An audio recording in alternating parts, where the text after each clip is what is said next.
Selamat pagi dan salam sehat buat semuanya. Mengucapkan juga keluarga besar Pilih mengucapkan kepada teman-teman semua yang bergabung hari ini selamat menunaikan ibadah puasa dan juga apa namanya mohon maaf lahir batin. Semoga kita diberi kemudahan untuk bisa menjalankan bulan penuh berkah ini sampai akhir nanti. Amin, amin ya rabbal alamin.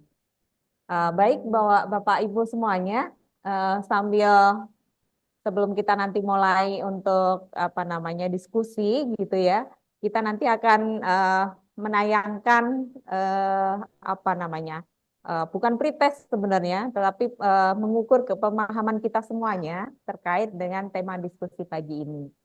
Nah, buat teman-teman semuanya, eh, apa namanya yang videonya bisa dibuka boleh, yang apa namanya lagi low sinyal itu semoga bisa mengikuti gitu ya untuk kegiatan pagi ini. Mohon nanti ketika kita sedang berdiskusi eh, bisa mematikan mic gitu ya. Kalau video boleh saja untuk dibuka kalau sinyalnya kuat gitu. Karena nanti kita akan ada interaksi. Jadi hari ini kita ada dua sesi gitu ya. Sesi pertama kita akan membedah tentang prinsip apa itu definisi meta riset dan apa yang dimaksud juga meta riset. Nanti di tengah-tengah kita akan apa namanya sedikit refleksi. Nah, kemudian kita lanjut lagi dengan apa saja sih metode-metode yang nanti tepat atau metode-metode yang dilakukan di meta riset dan bagaimana aplikasinya. Setelah itu, yang terakhir kita akan ada apa namanya diskusi buat yang bertanya, buat yang masih penasaran gitu ya terkait dengan materi yang sudah disampaikan oleh narasumber kita pagi ini. Nah, Bapak Ibu semuanya atau teman-teman semuanya, sahabat Rumah Ilmu Pilih, pagi ini eh, sebelum kita beranjak ke dalam materi gitu ya, eh, silahkan nanti Bapak Ibu bisa scan QR atau apa kode gitu ya. Nanti mohon bisa diisi apa namanya pertanyaan-pertanyaan yang ada di dalam QR code itu. Nah, nanti Bapak Ibu nanti akan langsung diarahkan kepada aplikasi Mentimeter di HP masing-masing ya, ketika kita mengukur pemahaman awal. Nanti kita akan refleksi di akhir lagi gitu. Kita akan mengukur dan nanti akan dibahas seberapa jauh pemahaman kita terkait diskusi tentang meta riset. Silahkan.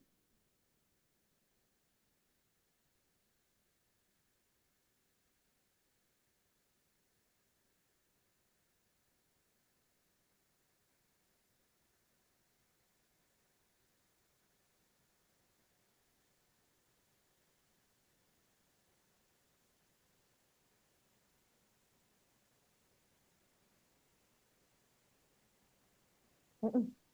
Gimana? Ininya.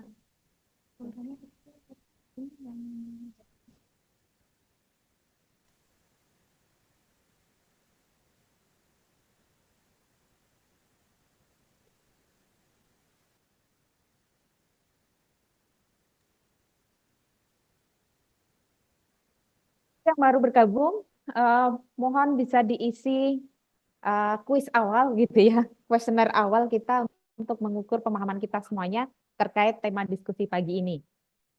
Di hadapan layar Bapak Ibu semuanya sudah tersedia QR code yang bisa di-scan melalui HP masing-masing atau gawai masing-masing untuk nanti bisa diarahkan ke pertanyaan-pertanyaan yang akan diisi oleh Bapak Ibu semuanya.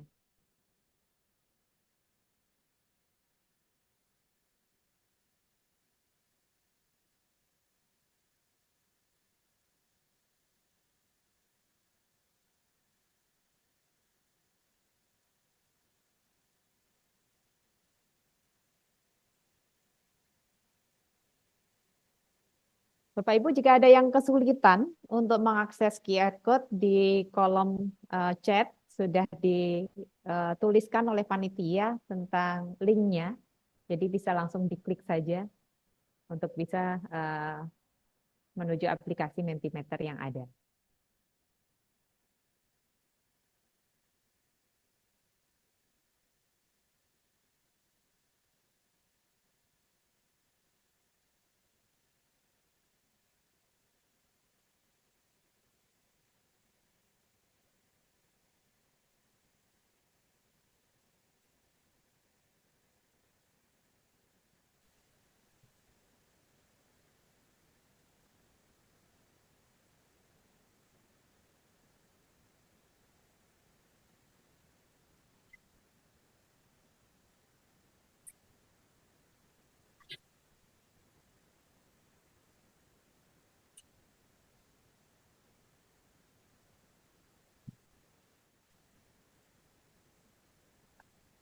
Assalamualaikum.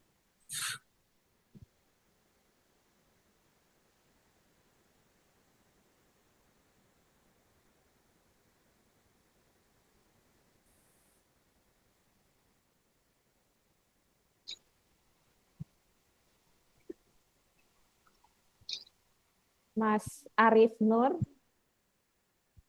selamat pagi.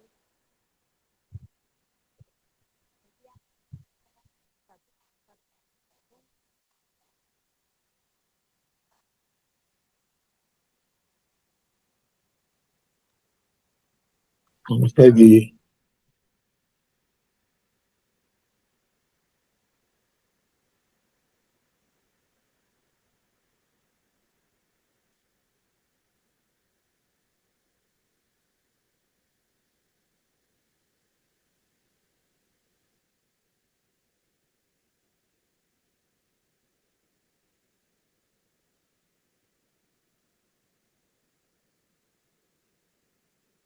Kita masih menunggu teman-teman yang baru bergabung untuk bisa mengisi di dalam link Mentimeter.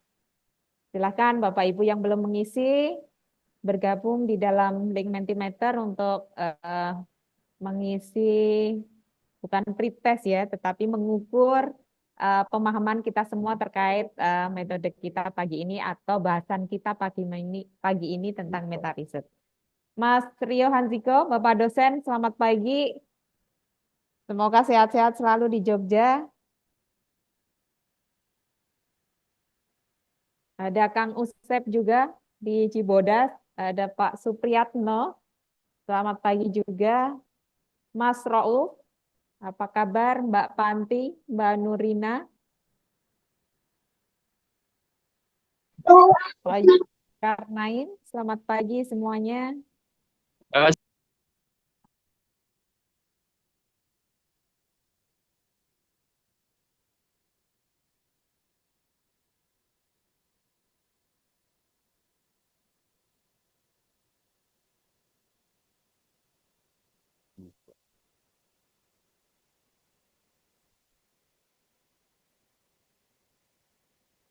Baik, buat yang sudah mengisi Mentimeter,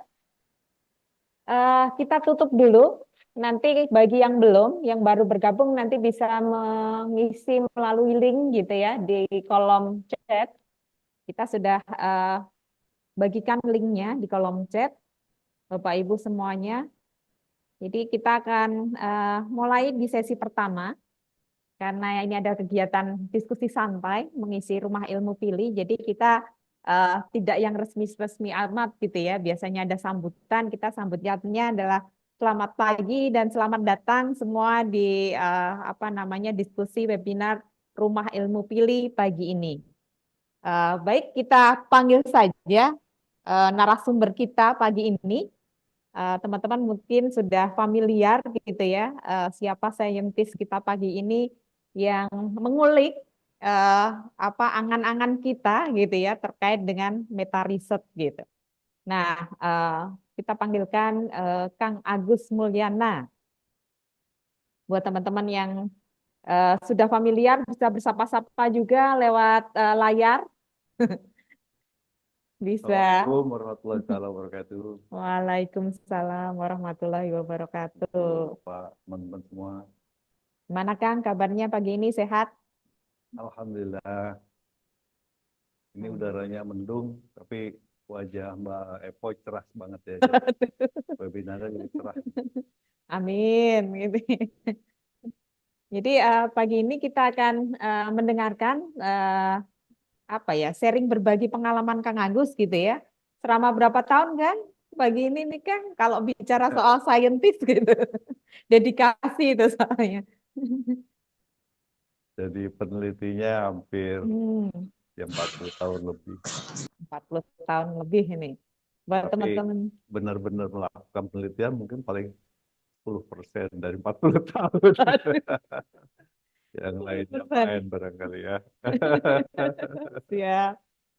Buat teman-teman yang baru bergabung dan mungkin masih awam gitu ya, baru pertama kali mendengar siapa ini Kang Agus Mulyana, kita akan bacakan sedikit apa namanya biografi beliau gitu ya.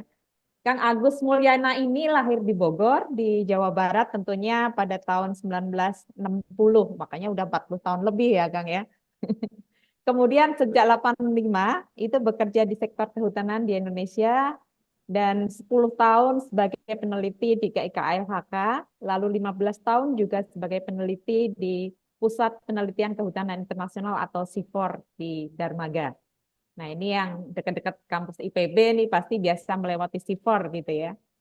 Begitu juga 12 tahun ini beliau sudah berkiprah di CAO, Kantor Penasihat Kepatuhan atau Ombudsman Bank Dunia, dan organisasi non-pemerintah sebagai peneliti tentunya yang sebelumnya juga jadi fasilitator masyarakat, begitu juga mediator untuk apa namanya penanganan konflik sosial pastinya, lalu berfokus juga pada kerja-kerja kolaborasi dengan pemerintah, LSM, sektor swasta, dan juga komunitas lokal di dalam melakukan riset aksi. Nah, ini makanya pakarnya terkait dengan meta riset gitu ya, ternyata memang pekerjaan beliau itu lebih banyak di kegiatan penelitian. Nah, untuk publikasi gitu ya, beliau sudah banyak sekali. Salah satunya ada Supporting Conflict Sensitive Development Insight from Mediation Practitioners in Indonesia Book, itu diterbitkan oleh GIZ.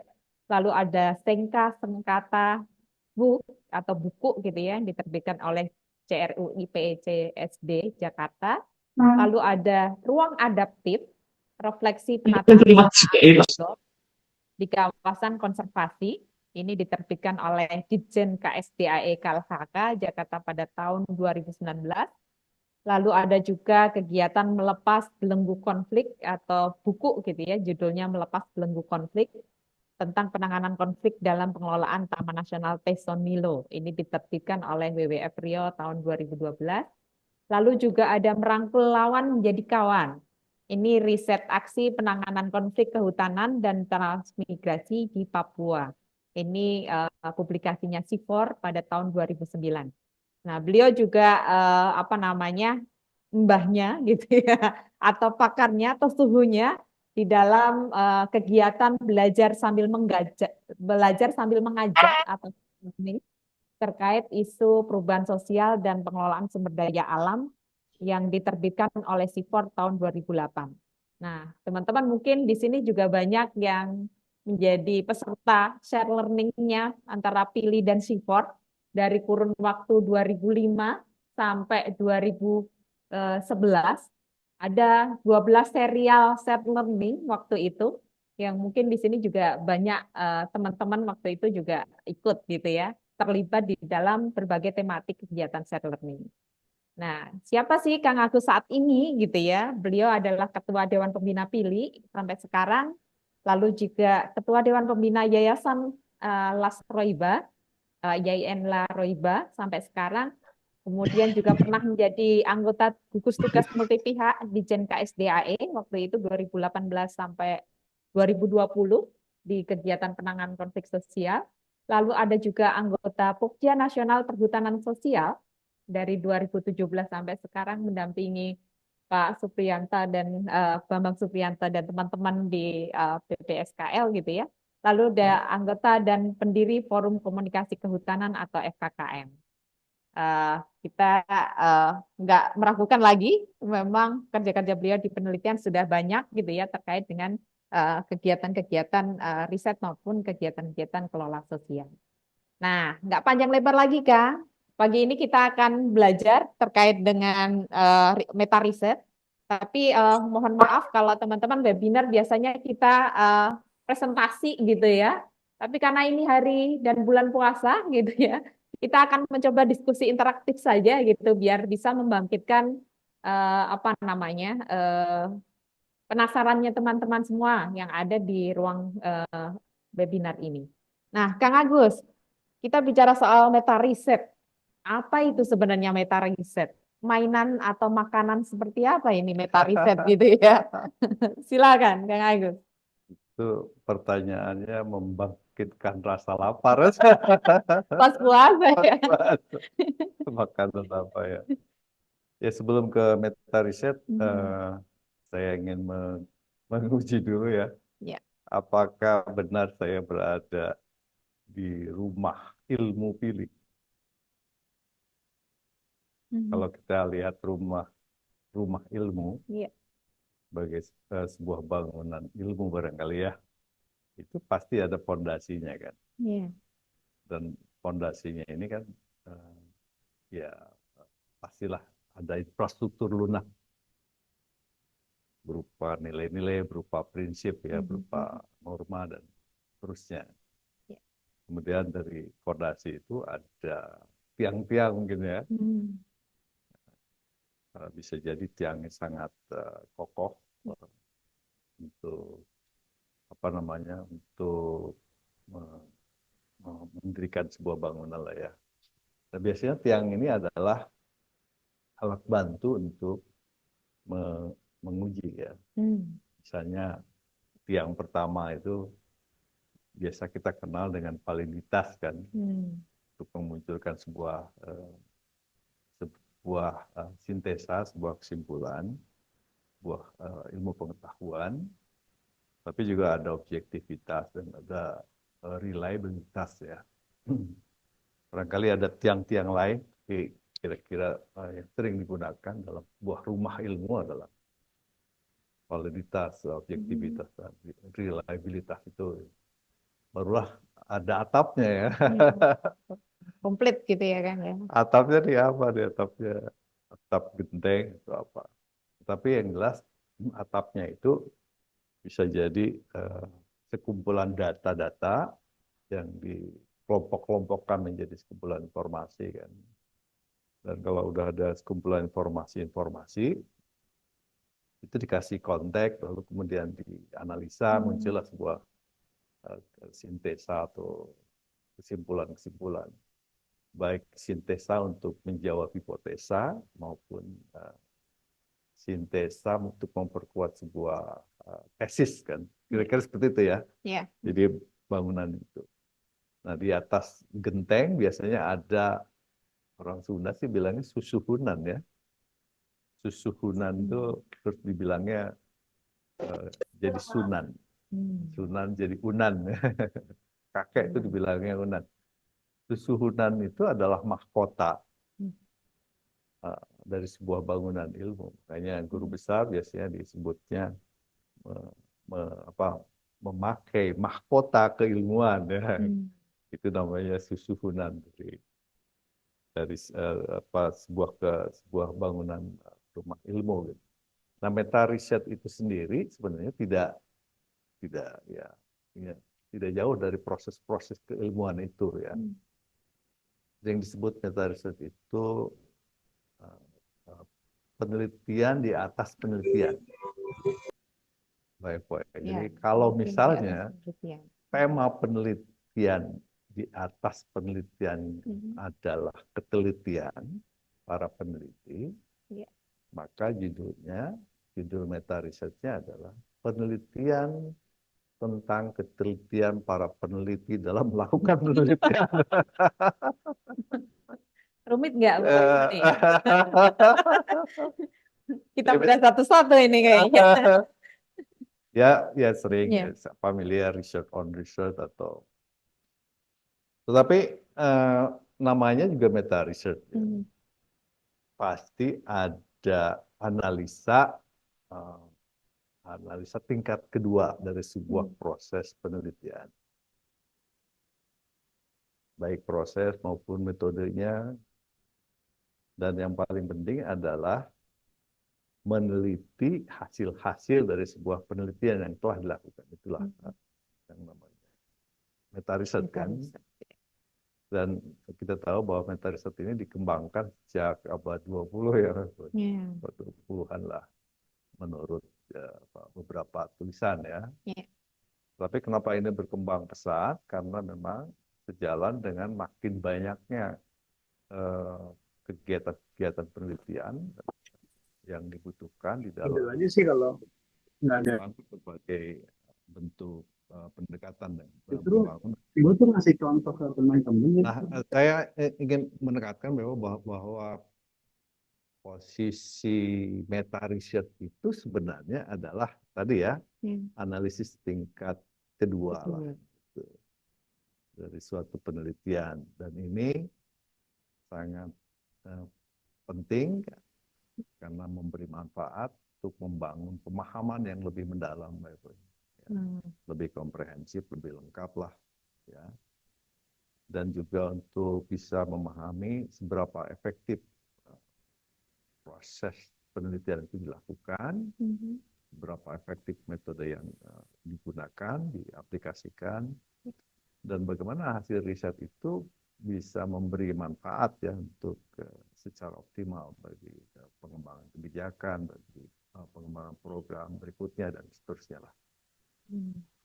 Itu ngobrol pemanasannya mungkin terlalu Panjang gitu ya. mudah-mudahan sangat serius ya.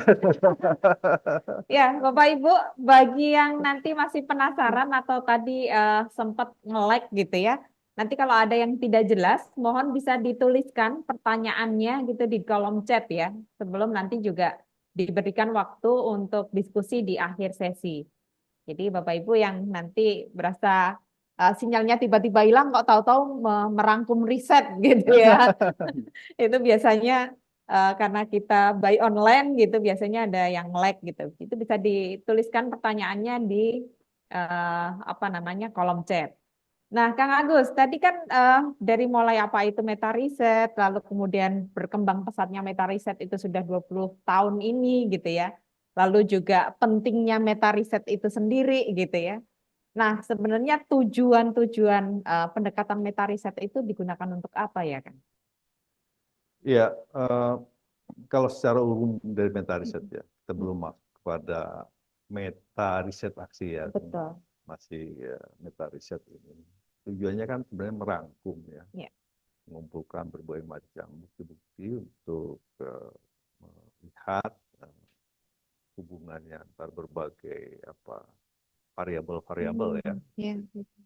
Misalnya bagaimana menghubungkan antara variabel-variabel dalam aspek sosial, aspek ekonomi, dan aspek lingkungan ya. Seringkali dalam tema perubahan iklim, pemanasan global dan dilihat juga ada variabel-variabel kebijakan dan lain-lainnya. Yang kedua, menurut saya meta riset juga secara umum penting untuk melihat pola-pola yang terjadi bagi hasil sebuah penelitian, kecenderungannya seperti apa misalnya, dan ada temuan-temuan autentiknya seperti apa ya. Bisa jadi kita membanding-bandingkan satu riset di satu lokasi dengan riset-riset yang tema sama di lokasi-lokasi yang lain.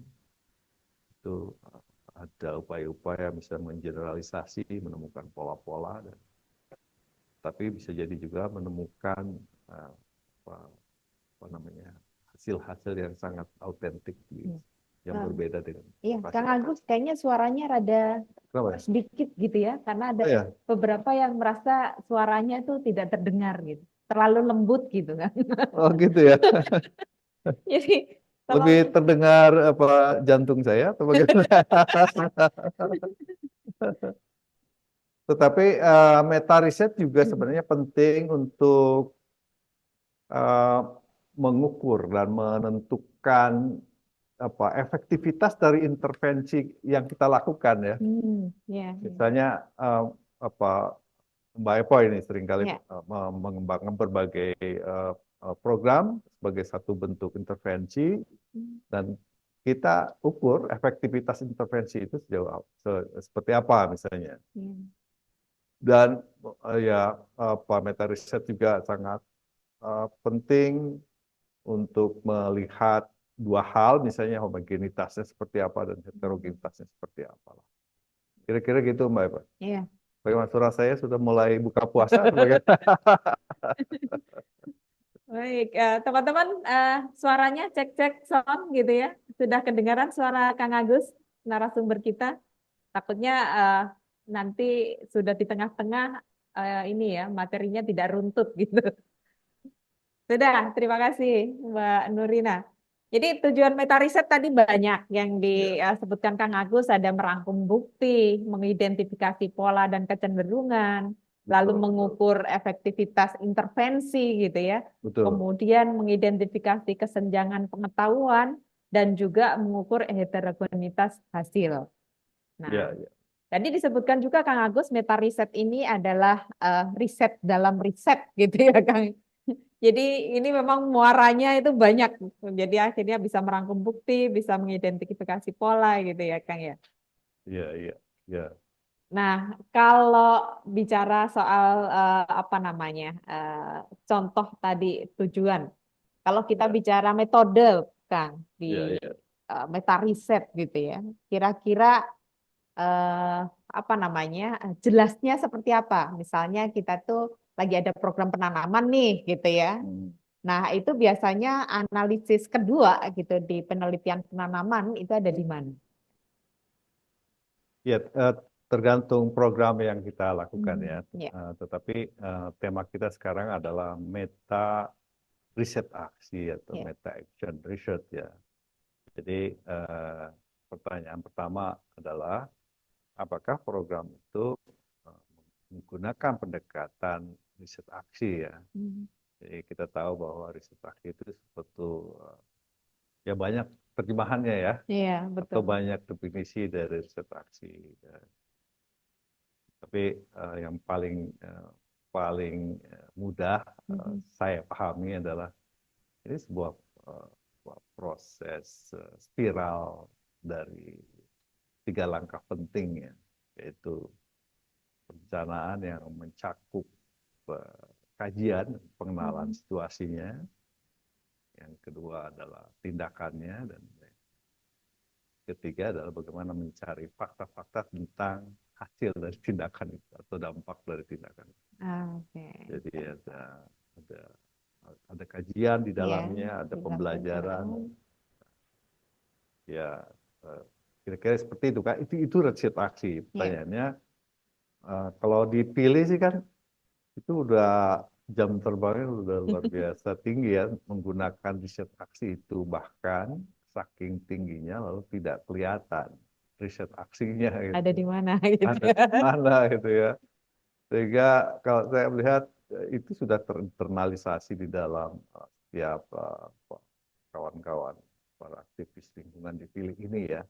Kan tidak pernah juga mengumumkan aku mau melakukan riset aksi ya, tidak kan? Iya, iya, Tetapi iya. semua program-program yang dilakukan oleh Pili itu riset aksi di dalamnya. Iya. Misalnya pengembangan remediasi dan kompensasi, bukan kompensasi ya. Iya. Maksud saya punya turunan Dialek penyakit Sunda turun ya. Sunda. Nah, ini suaranya kurang kenceng lagi kan? Aku Kayaknya sih kenapa ya? bagus deh.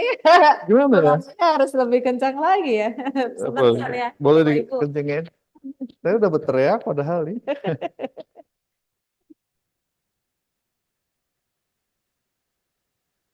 Suaranya kurang terdengar. Oke. Kalau sekarang suaranya sudah mulai bisa terlihat, Ibu Bapak, Cek sound, kawan-kawan. Bapak Ibu. Suaranya sudah normal balik. Oke, mudah-mudahan suara saya sudah mulai terlihat ya. Lebih jelas suaranya dibanding gambarnya. Baiklah. Jadi kan kembali lagi kepada apa riset aksi ya. Iya. Kawan-kawan pilih sudah terbiasa melakukan itu meskipun tidak dikasih judul ya, pengumuman. Ini adalah kami melakukan riset aksi.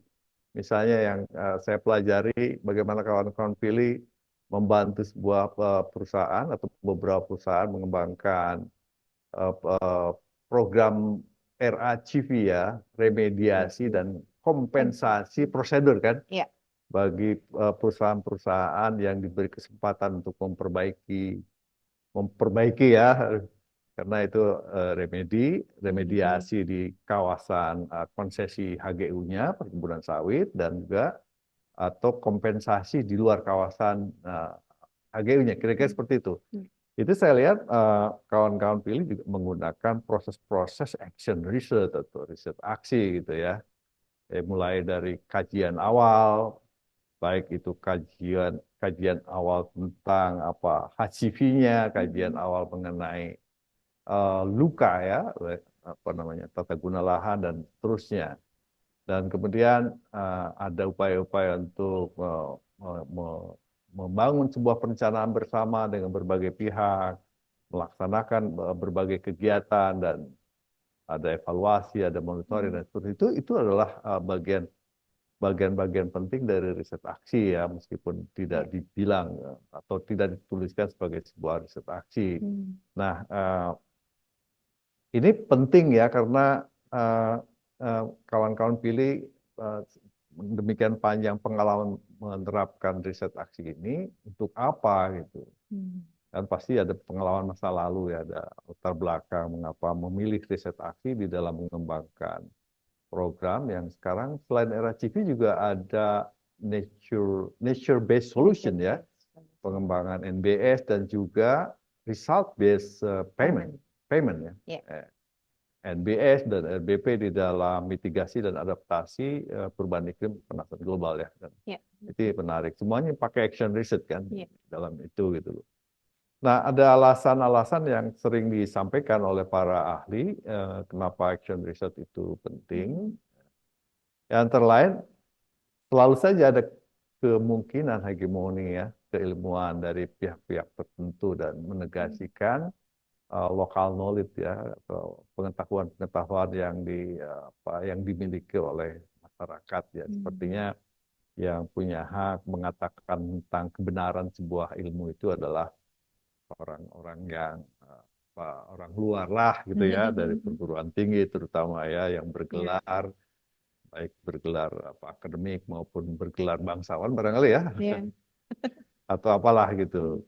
Nah, dan yang kedua, kawan-kawan pilih pasti sudah memahami bahwa lebih dari seperempat abad yang lalu kita membahas ini, bahwa action research itu penting karena seringkali kita atau seringkali ada upaya-upaya untuk menjadikan kelompok-kelompok masyarakat sebagai objek penelitian ya, yang tidak disadari, apalagi waktu dulu belum ada Padiatapa, belum ada EPIC ya. Jadi kita datang kemudian kita mengintimidasi masyarakat dengan pertanyaan-pertanyaan yang intimidatif pula gitu. Dan wajah-wajah yang mengintimidasi itu, misalnya komunisnya tebal, itu wajah mengintimidasi ya. Atau kacamata hitam dan seterusnya lah gitu. Dan kita tahu bahwa ada banyak bias di dalam melakukan penelitian. Itu mendorong kesadaran kita bahwa betapa pentingnya action research ini ya. Misalnya bias terhadap tokoh ya. Karena tokoh itu sangat membantu memudahkan hidup kita, misalnya di desa gitu. Dominansi itu. Ada dominan, tokoh-tokoh dominan. Kita percaya banget pada tokoh, pada kepala desa. Bahwa kepala desa itu mewakili segala pemikiran yang ada di desa. Apapun yang dikatakan oleh kepala desa itu sebuah kebenaran mewakili semua warga desa, padahal belum tentu gitu ya. Itu sangat mempercepat proses penelitian ya. Ya sudah, tanya kepala desa saja ya, kita akan mendapat jawaban yang menggambarkan keadaan masyarakat desa ya. Itu menurut saya ada alasan-alasan, ya sifatnya alasan-alasan metodologis lah. Tapi juga ada alasan-alasan sifatnya praktis ya, bagaimana proses penelitian itu tidak ideal banget dilakukan. Meskipun ada sekarang BRIN ya, Badan Riset dan Inovasi Nasional. Saya sering kira BRIN itu jadi Badan Restorasi Ibu siapa gitu. Tapi ada Bappenasnya, ada lembaga perencanaan, ada lembaga riset, ada lembaga pelaksana program. Itu sebenarnya di dalam struktur pemerintahan sudah ada semua, tetapi nyatanya itu tidak berjalan dengan baik ya. Saya masyarakat tetap aja dijadiin objek program dan perencanaan yang dari atas ke bawah dan seterusnya lah gitu. Tidak mudah ya kan, ternyata menjadikan masyarakat sebagai subjek itu ternyata pada akhirnya tetap masih jadi objek gitu. Iya, saya setuju ya. Semangat dia gitu ya, jadi betul. subjek dong gitu. Iya, tapi saya pikir memang tidak mudahnya karena kita harus memulai dari kita sendiri ya. Jadi ya jelas orang tidur tidak bisa bangunkan orang tidur ya. Iya. Kalau kita sendiri asyik menikmati jadiin objek ya pasti dijadikan yang lain juga objek. Memperlakukan seperti yang sama ini. Nah, ini ada pertanyaan menarik dari Pak Ilya di kolom chat nih, Kang Agus. Lalu apa bedanya meta riset dengan evaluasi proyek gitu ya? Iya. Nah, ini menarik nih. Silakan, Kang Agus. Jadi Pak Ilya Mulyono ya, itu guru saya, guru action research saya, salah seorang guru action research saya. Kalau pertanyaannya apa bedanya, berarti sudah mengintimidasi saya bahwa itu ada beda kan? Kira-kira seperti itu. Menurut saya ada sejumlah persamaan, tetapi juga mungkin ada lebih banyak persamaannya ya. Jadi meta riset itu sama dengan meta analisis, gitu. Meta evaluasi, meta refleksi kan. Kalau prosesnya seperti itu. Di dalam action research memang evaluasi merupakan salah satu hal yang cukup penting ya. Karena itu positioningnya antara meta evaluasi dengan meta riset hampir sama aja.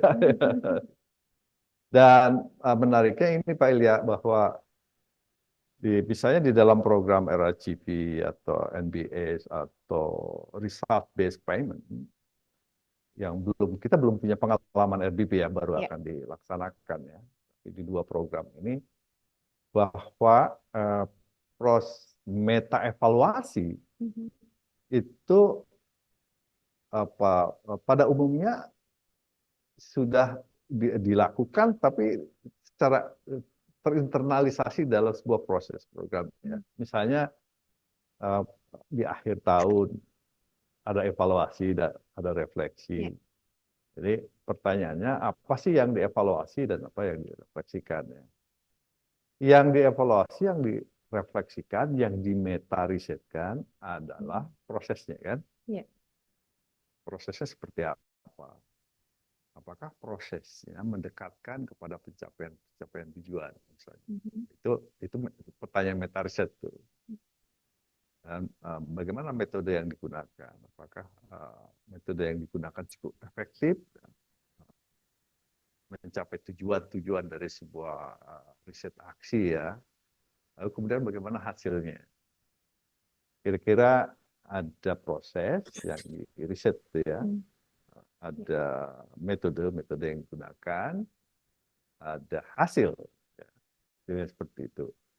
Dan dari sana ada banyak pertanyaan meta riset, misalnya apa yang harus diperbaiki, apa yang sudah berjalan dengan baik dan apa yang harus diperbaiki. Kira-kira seperti itu. Jadi ada beberapa contoh, misalnya kalau tujuan dari action research di dalam sebuah program RACP maupun NBS itu adalah meningkatkan kesejahteraan, gitu ya, atau memperbaiki lingkungan hidup dan memperkuat sumber perekonomian masyarakat, maka meta risetnya fokus kepada indikator-indikator itu.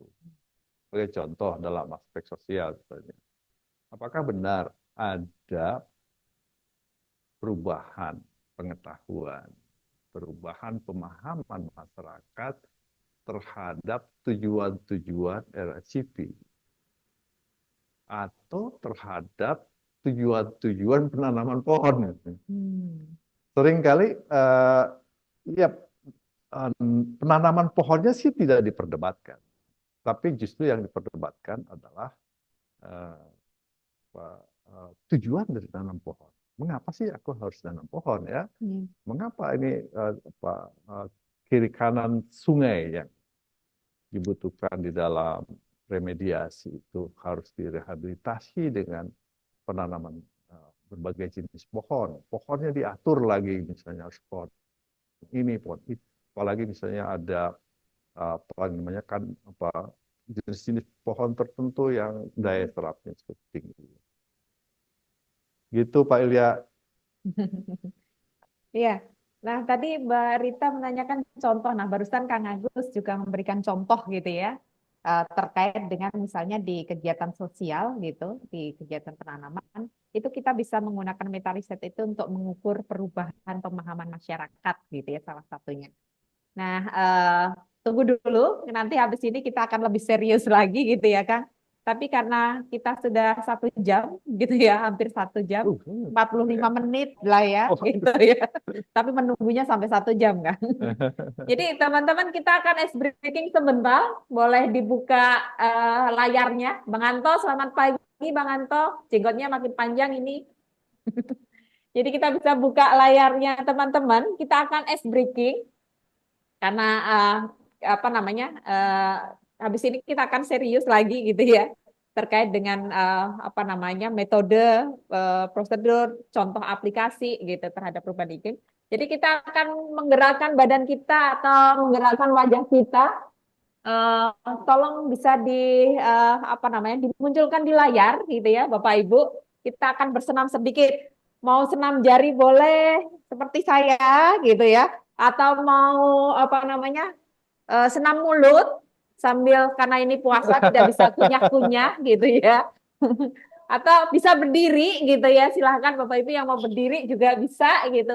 Biar nggak pegel-pegel amat gitu. Jadi kita punya waktu ice breaking gitu sambil kita menyapa juga teman-teman yang lain. Selamat pagi semuanya. Menjelang siang. Siapa lagi nih yang familiar? Jadi kita gerak-gerakan. Bang Anto, tolong ice breakingnya dikasih gitu ya. Contoh hap-hapnya seperti apa. Biasanya Bang Anto itu senam otak ngasihnya. Gimana Bang Anto? Mau kasih senam otak kita kah?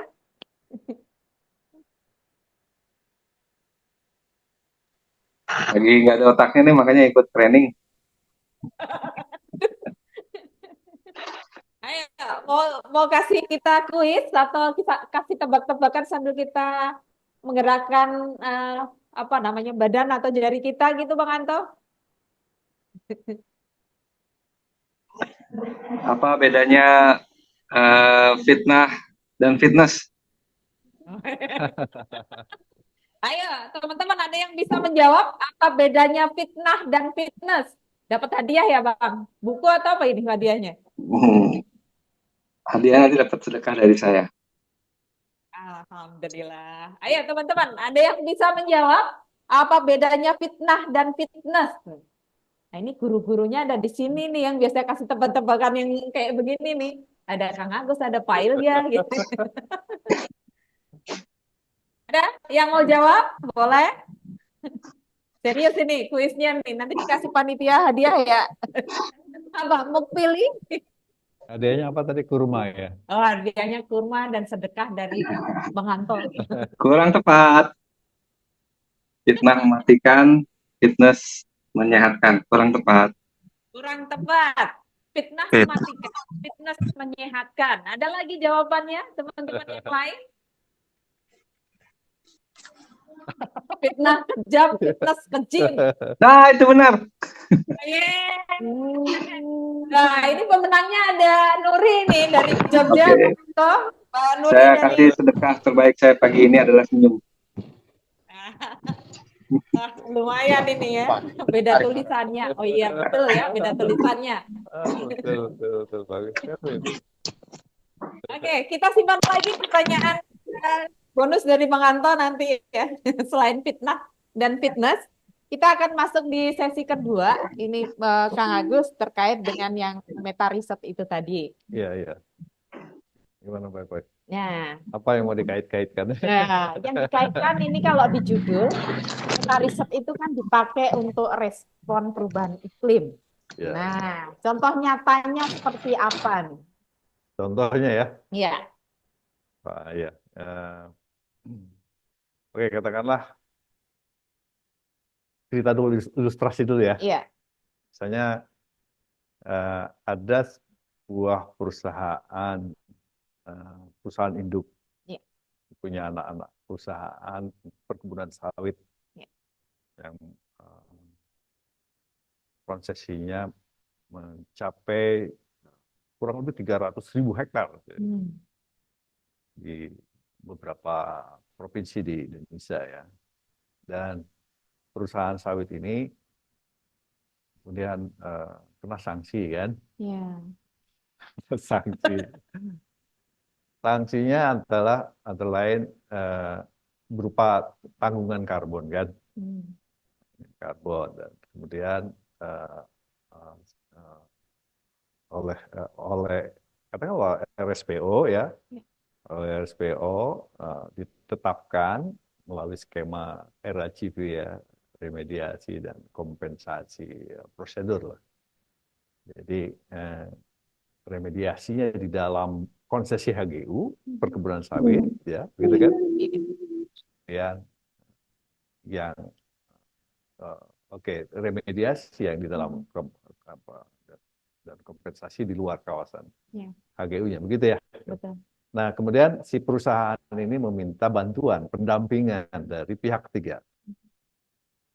Oke, pihak ketiga. Apa yang dilakukan oleh pihak ketiga adalah melakukan studi awal kan, dalam berbagai aspek ekonominya, masyarakat, aspek sosial, dan aspek lingkungan. Tetapi juga ada aspek-aspek kebijakan.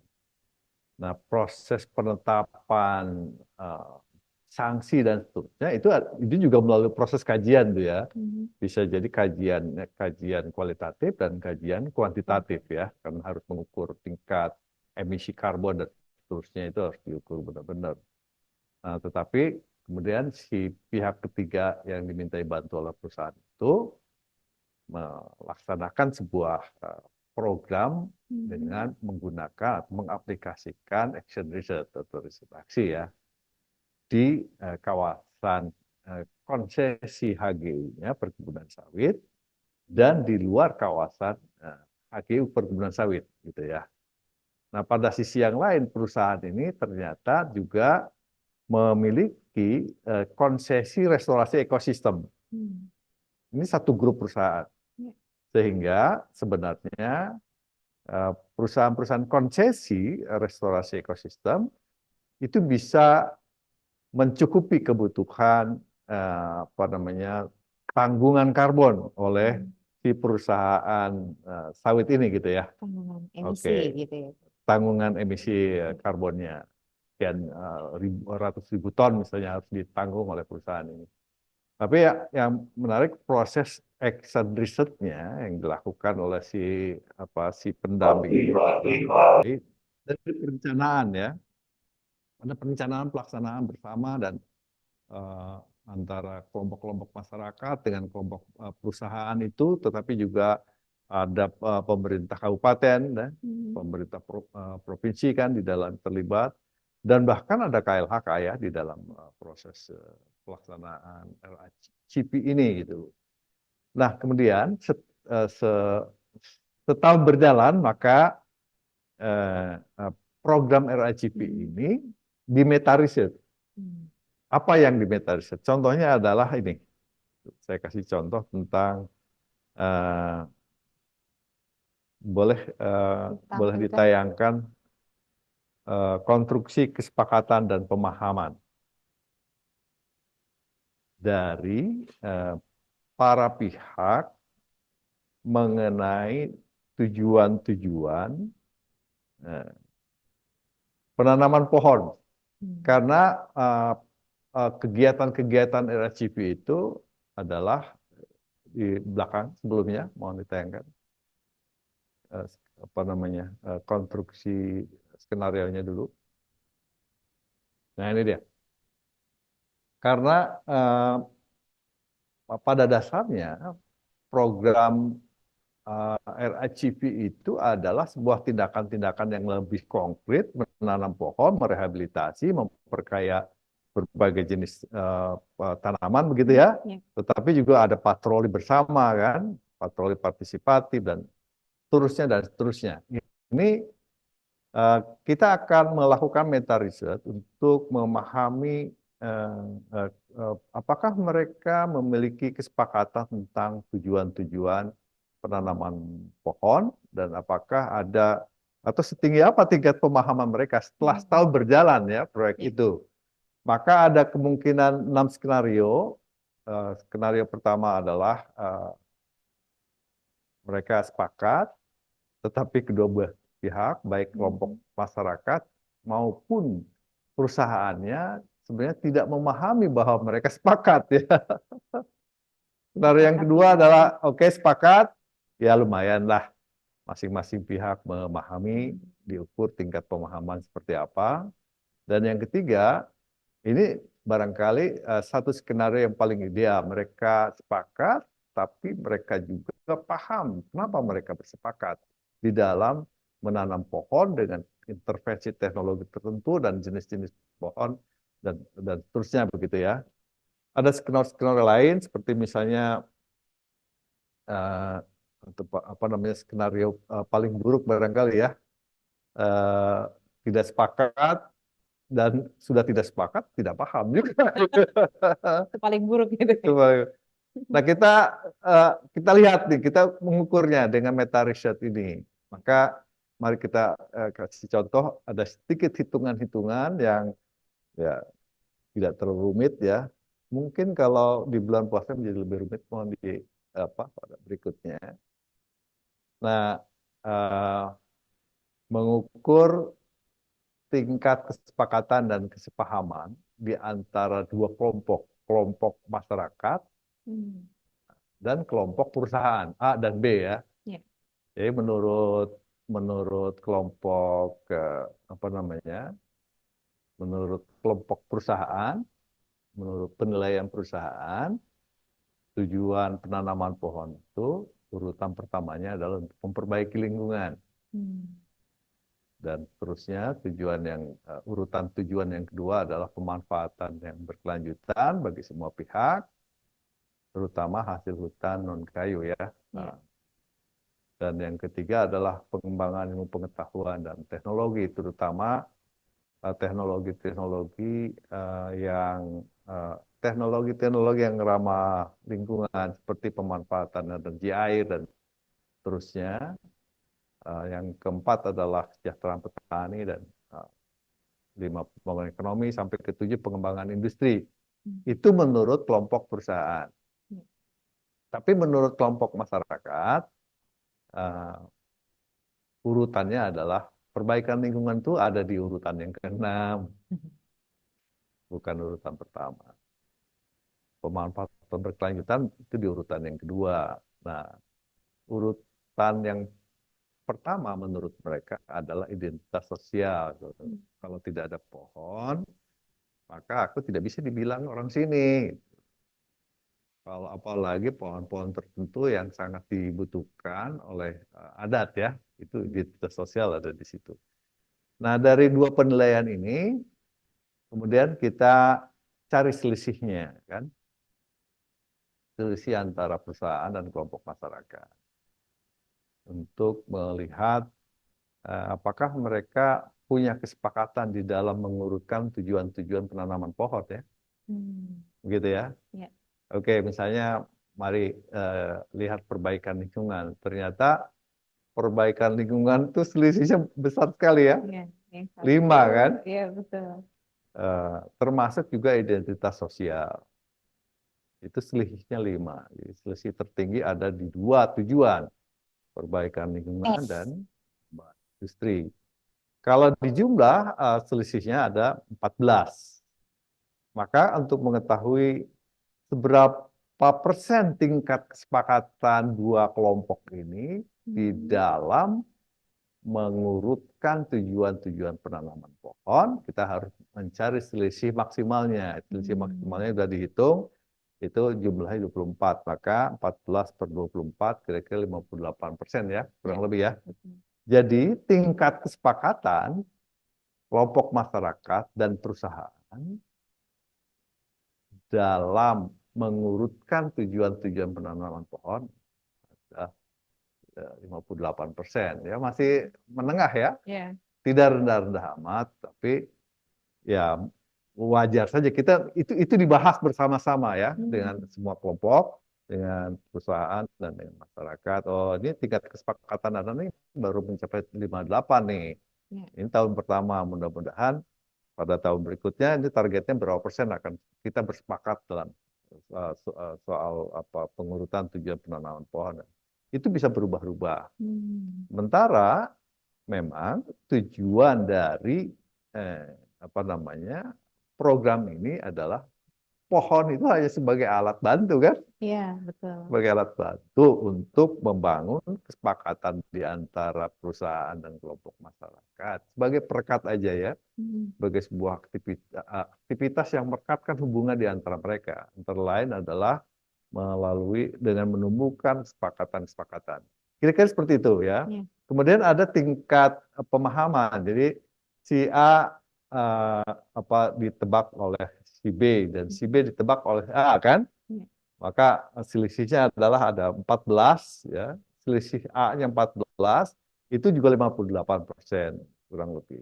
Sama dengan selisih B. Artinya ini mengindikasikan bahwa di dalam meta riset ini bahwa program Anda melalui action research itu baru mencapai gini. Masih perlu ada upaya-upaya yang lebih intensif, yang lebih kuat lah gitu ya untuk membangun pemahaman bersama dan untuk membangun kesepakatan bersama. Itulah salah satu contoh dari bagaimana peranan penggunaan metode meta riset di dalam sebuah action research ya untuk program RACP khususnya bagi penanaman pohon.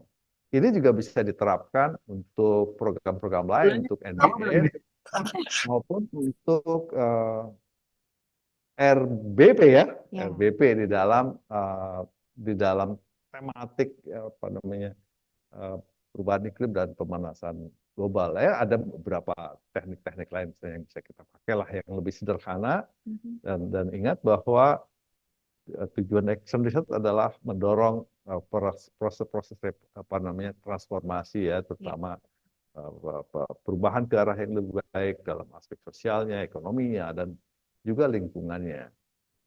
Ya. Oke, kira-kira itu Mbak Epoy. Iya, menarik ya Bapak Ibu ya. Ternyata apa namanya? Kita biasanya kalau yang teman-teman di tim sosial gitu ya, mengukur pemahaman, kemudian mengukur persepsi gitu. Itu ternyata bisa dikuantifikasi menggunakan meta riset itu dengan angka-angka tadi itu kan, menarik. Karena kita biasanya hanya menebak gitu ya, berasumsi gitu. Nah, kalau kata orang hukum, makanya jangan pernah berasumsi, bertanyalah kan gitu ya. Ini menarik nih buat teman-teman. Silahkan ya. Itu adalah contoh tadi untuk apa namanya untuk tadi contohnya itu nanti bisa dikirimkan buat teman-teman yang penasaran atau minta di email nanti bisa dikirimkan oleh panitia di email terkait dengan contoh-contoh tadi. Nah, kalau ada yang menarik punya kasus gitu ya, nanti bisa dibahas oleh Kang Agus gitu bagaimana cara meta riset. Silahkan dituliskan di dalam kolom chat gitu ya. Nanti kita akan bahas sedikit kira-kira kalau kasusnya kayak begini, contoh pendekatan meta risetnya akan ada di mana gitu ya. Ini menarik nih, mumpung ada pakarnya yang kita bisa apa namanya gali, kita bisa minta petunjuk langsung, kayak minta arahan gitu. Atau Oh, minta arahan sih boleh, tapi jangan minta fatwa oh iya iya. karena ada lembaga fatwa. Oh, iya. Jangan minta fatwa, apalagi di bulan puasa. Ini bulan depan. Nanti nanti bisa beda gitu ya. Baik teman-teman sekali lagi apa namanya bisa dituliskan di dalam kolom chat sebelum nanti kita di akhir sekitar 10 menit lagi gitu kita akan buka sesi pertanyaan gitu ya. Siapa yang mau menanyakan langsung nanti bisa apa namanya raise hand boleh lalu menggunakan open cam kalau memang apa namanya fasilitas sinyal dan perangkatnya itu memadai untuk membuka layar. Nah, sebelumnya lagi, ini ada pertanyaan yang sudah masuk nih sebenarnya. Ada dari Mbak Ika. Meta riset ini apakah termasuk dalam action research? Nah, padahal kata kuncinya sebenarnya riset dalam riset gitu ya. Oh, kayak Agus. Iya, iya. Ini memperjelas gitu ya. Atau Tema berdasarkan kita meta action research. Iya. Jadi, penelitian atas riset aksi lah. begitu kan? Iya, Jadi, betul. jadi meta research itu belum tentu sama dengan action research ya. Hmm. Terus bisa disebut development research kah? Ya, development research dalam berbagai hal, Iya. untuk action research ditujukan untuk pengembangan ya, Mhm. atau untuk pembangunan banyak hal. Iya. Tapi inti dari action research-nya sendiri Mhm. adalah sebuah proses-proses penguatan dan pemberdayaan ya sebagai Iya. salah satu prinsip penting di dalam action research. Hmm. Tetapi ada kajiannya, ada aspek-aspek kajiannya, Iya. ada aspek pembelajarannya, dan ada aspek tindakan konkretnya kan. Betul. Seringkali action research dibilang sebuah riset yang berorientasi pada tindakan nyata, Mhm. dan sebuah tindakan nyata yang tidak melupakan pentingnya riset lah, kira-kira begitu ya. Jadi kayak umpan balik ya, gitu ya, Kang ya. Jadi ada proses refleksi, lalu ada umpan balik, lalu ada tindakan selanjutnya, gitu ya. Ya, bahkan tindakan selanjutnya itu Hmm. dirumuskan, disepakati berdasarkan tindakan sebelumnya yang sudah Betul. dilakukan kan. Iya. Itu proses pembelajaran. Tapi kalau misalnya di dalam action research itu ada sebagai sebuah penelitian pembangunan, Mhm. maka jangan lupakan pentingnya knowledge management di dalam action Hmm. research kan. Iya. Kita tahu bahwa knowledge management itu diasumsikan bahwa setiap orang punya tacit knowledge atau knowledge yang diam, knowledge yang tersimpan, yang knowledge yang pengetahuan yang implisit ya. Hmm. Dan melalui proses riset aksi, tacit knowledge itu digerakkan menjadi explicit knowledge, dan Hmm. jadi pengetahuan bersama, dan sebaliknya begitu ya. Iya. Yang eksplisit itu kembali tersimpan, berubah menjadi terus saja begitu. Ada siklus dari knowledge management system itu sendiri yang menjadi penting ya di dalam action research. Hmm. Bayangkan saja action research-nya aja seperti itu, berarti Hmm.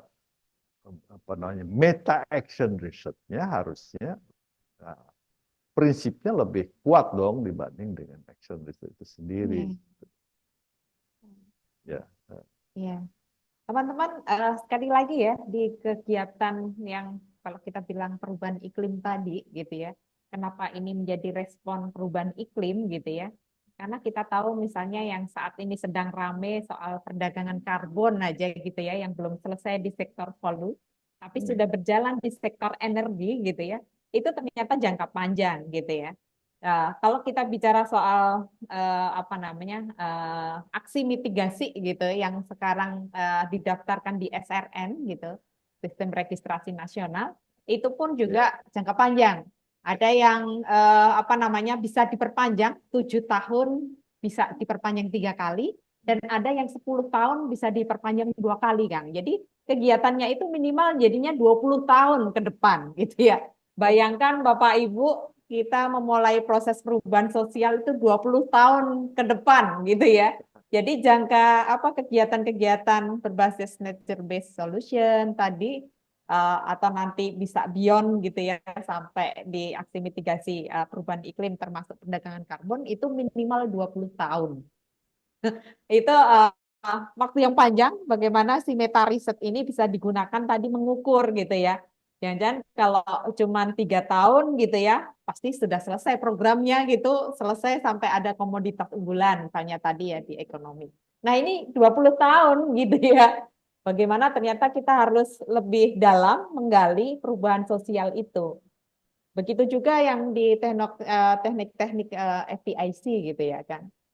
Selama ini kan teknik FPIC itu kan seperti apa namanya tektokan gitu ya, bahwa diagnosisnya begini, lo harus melakukan tindakannya begini. Jadi kayak pasien sama dokter gitu, tidak hanya berbasis kertas gitu ya. Dan itu akan teman-teman jalani itu sampai 20 tahun gitu, antara si dokter dan si pasien ini gitu ya. Ini menarik. Nah, Kang Agus, terkait dengan aplikasi, tadi kan sudah ada ya terkait aplikasi, misalnya penanaman di RACP. Gitu. Ya, ya. Ada nggak aplikasi-aplikasi lain gitu ya, sambil menunggu teman-teman yang penasaran konsultasi kasus gitu ya, atau konsultasi program, apa yang bisa didekatkan dengan meta riset ini? Silakan, Kak Agus. Oke, mari kita tayangkan contoh metode atau teknik yang lebih sederhana dan ya ini sangat memotivasi para Ya. pihak untuk berpartisipasi ya, meskipun sedang puasa. Ada meta analisis medan gaya program RACP. Itu di terus ke depan, next. Terus, next. Ya, nih. Ini metode dari meta riset atau meta analisa dari medan gaya program RACP ya. Bahwa ternyata setelah setahun berjalan, itu terpetakan pemacu dan peredamnya. Ada 5 aspek yang mempercepat proses pelaksanaan program ini, dan demikian pula ada 5 aspek yang menghambat ya, peredam ya, yang ngerem lah, yang memacu itu yang ngegas, ini yang peredam ya. Ya, pertama ini ditemukan bahwa penanganan konflik itu demikian penting ya, bisa mempercepat proses pelaksanaan. Jadi, dan sebaliknya kalau konflik tidak ditangani, itu RACP mati gaya tuh. Itu ya memang ya. Ya, Ya. Dan kemudian ada penegakan hukum karena ada sejumlah pelanggaran hukum. Ya, pelanggaran hukum, maksudnya tindak pidana itu dinegosiasikan. Nah, ada pembayaran kompensasi juga penting. Benar ya, kompensasi ya. kompensasi, iya. Rehabilitasi lahan, upaya penanaman itu juga sangat memotivasi, menjadi pemacu pelaksanaan dari RACP dan seterusnya. Itu ada scoringnya terendah 1, tertinggi 9 ya. Kalau kita lihat ada 2 aspek yang scoringnya tertinggi sebagai pemacu, yaitu penegakan hukum dan pembayaran kompensasi. Kompensasi dalam pengertian ganti rugi ya. Iya. Karena dalam proses ganti rugi ada perundingan berulang-ulang, ada penentuan macam-macam ya jalan. Tetapi itu sangat penting di dalam mendorong semua pihak berpartisipasi untuk melaksanakan program RACP ini. Dan ada sejumlah peredam, itu misalnya peredamnya adalah pembukaan jalan. Sudah terutama pembukaan jalan untuk membuka akses terhadap jalan-jalan kebun ya, jalan-jalan dalam kebun ya. Itu meredam pelaksanaan. Demikian pula ada ekspansi perkebunannya ke wilayah-wilayah yang sebenarnya tidak boleh. Waduh. Atau ada ekspansi kebun di luar HGU.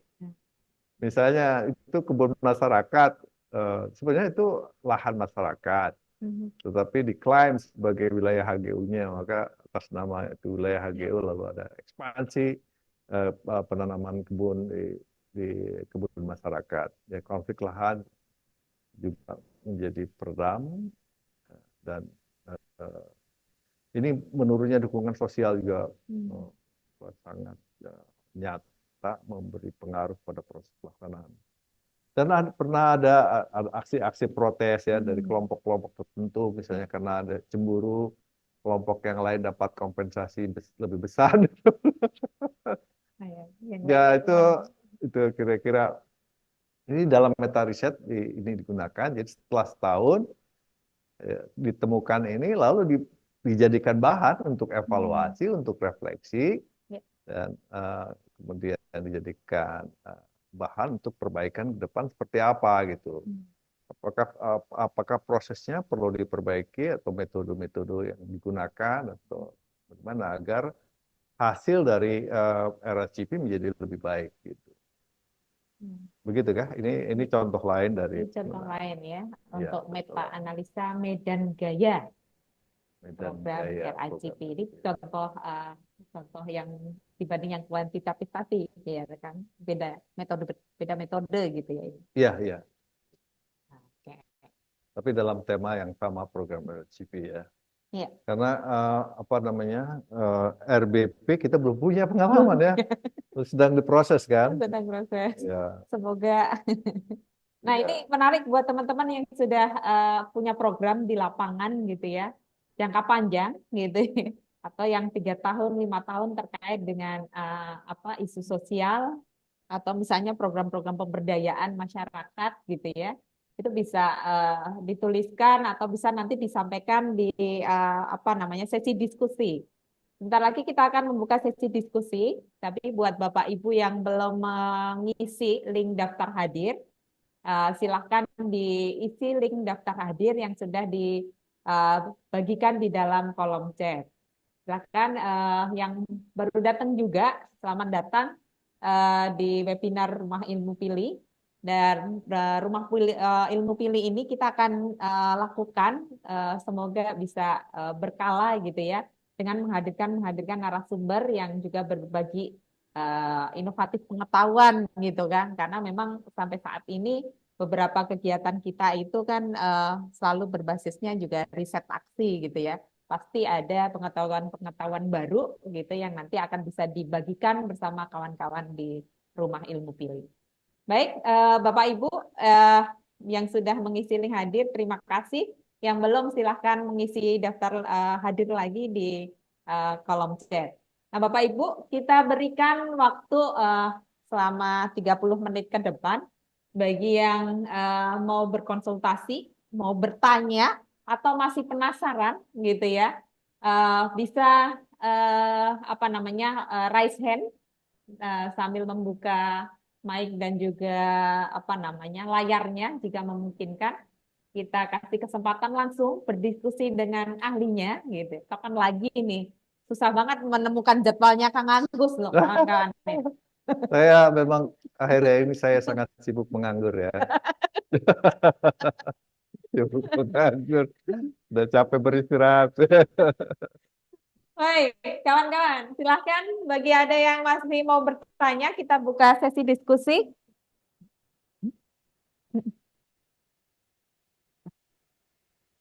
Jadi sebelum kita membuka seksi diskusi, sesi kok jadi seksi ya, karena bulan puasa jadinya seksi ini ya. Kita akan apa namanya berbagi cerita. Siapa tahu ada yang punya tebakan-tebakan lagi tuh tadi seperti Bang Anto, ada yang menyiapkan lagi kah terkait dengan tebakan-tebakan unik gitu ya. Ini penggemar ini biasanya stand up comedy atau yang lain gitu ya. Silakan. Kalau ada teman-teman yang punya tebak-tebakan atau mau memimpin ice breaking kali ini sebelum masuk sesi diskusi gitu ya. Silakan kawan-kawan apa namanya membuka mic dan juga membuka kameranya. Kita berikan waktu ambil 1 menit.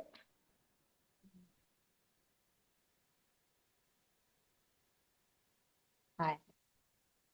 Kita kasih kesempatan 1 menit yang mau membagi tebak-tebakan cantik atau tebak-tebakan unik.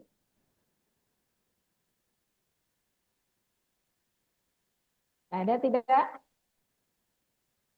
Kalau di layar Zoom saya ini ada 2 layar ya.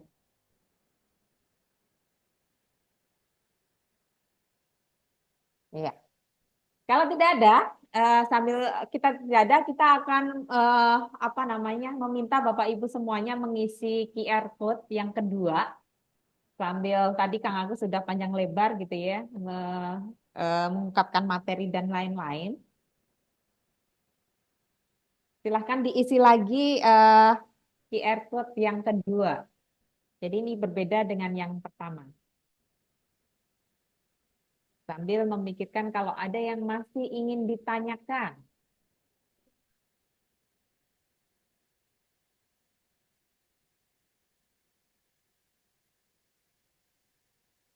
Bagi yang susah perangkatnya atau gawainya bermasalah, silahkan membuka link yang ada di kolom chat. Nanti hasil interaksi pertama dan interaksi dua akan kita bahas di akhir sesi gitu ya. Mohon Bapak Ibu bisa berpartisipasi semuanya untuk mengisi QR code yang disediakan oleh panitia.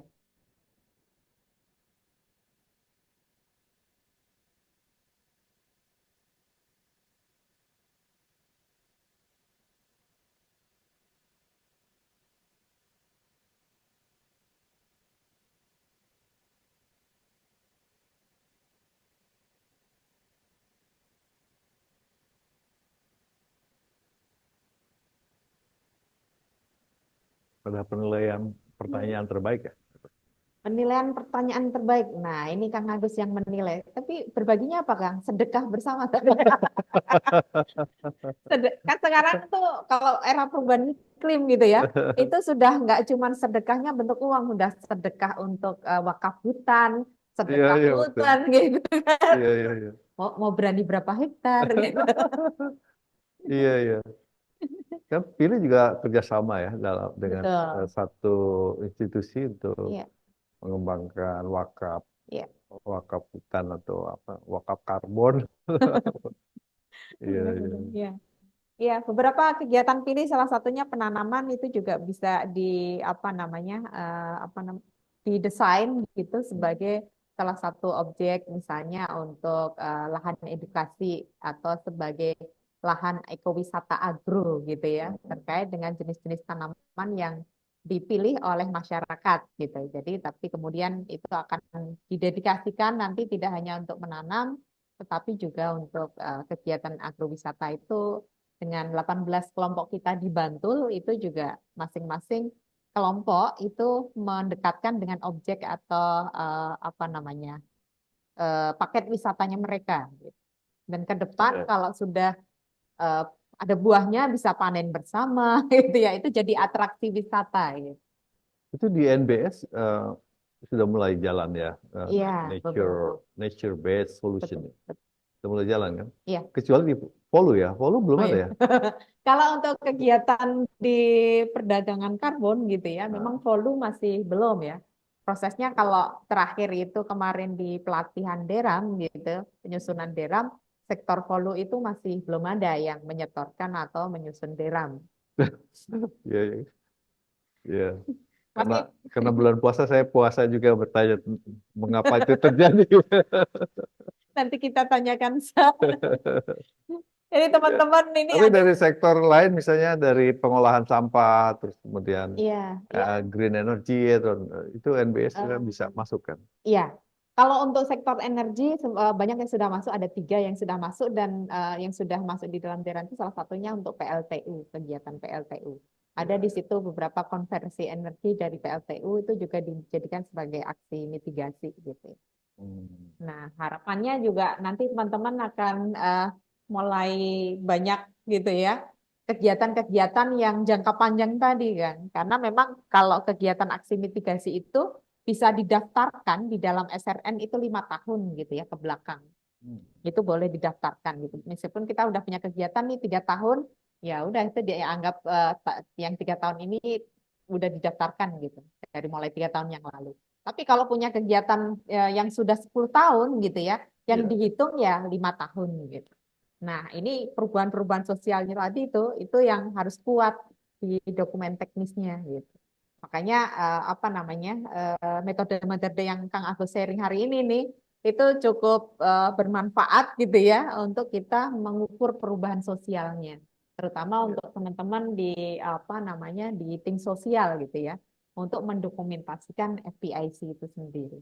Karena dokumentasi FPIC-nya itu dari mulai kita membuat perencanaan, kajian baseline gitu ya, atau community baseline gitu.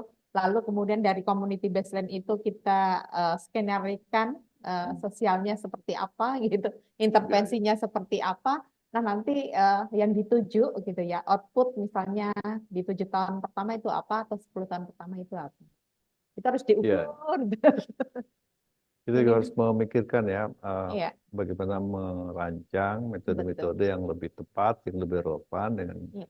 ke perkembangan dan kebutuhan ya, terutama misalnya saya bayangkan kan bagaimana sih bisa mengukur lebih partisipatif mengenai serapan karbon di sebuah area penanaman gitu ya. Nah, Dari tahun ke tahun seperti apa dan peranan meta riset di dalam pengukuran itu seperti apa gitu ya. iya. Apakah misalnya menggunakan teknologi digital, Iya. IT atau apa bisa lebih partisipatif, bisa lebih Betul. mudah, tapi juga hasilnya lebih sahih ya barangkali Iya, ya. iya, Apalagi misalnya ada data-data tentang jenis tanaman apa, berapa serapan karbonnya kan, iya, iya. dan apa namanya, bagaimana cara menanamannya, mulai dari teknologi di hulu, di tengah sampai di hilirnya ya. Iya. Itu yang barangkali menjadi terbuka kesempatan bagi kita semua untuk memikirkan, merancang metode-metode baik metode-metode di action research-nya maupun Betul. metode-metode di meta riset, Meta risetnya sendiri. meta action research-nya ya, karena kunci dari semua ini adalah tesisnya kan harus kolaboratif kan, Iya, kerja-kerja kolaboratif. kerja-kerja kolaboratif. Peningkatan partisipasi menjadi sesuatu hal yang sangat kunci di dalam mitigasi dan adaptasi perubahan iklim kan. Iya, betul. Baik, Bapak Ibu, kita masih buka sesi diskusi.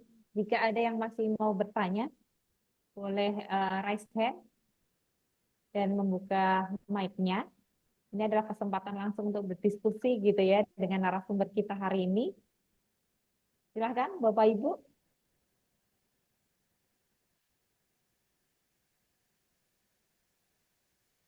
Ada yang mau bertanya, masih penasaran atau konsultasi? Mbak Ika barangkali masih penasaran?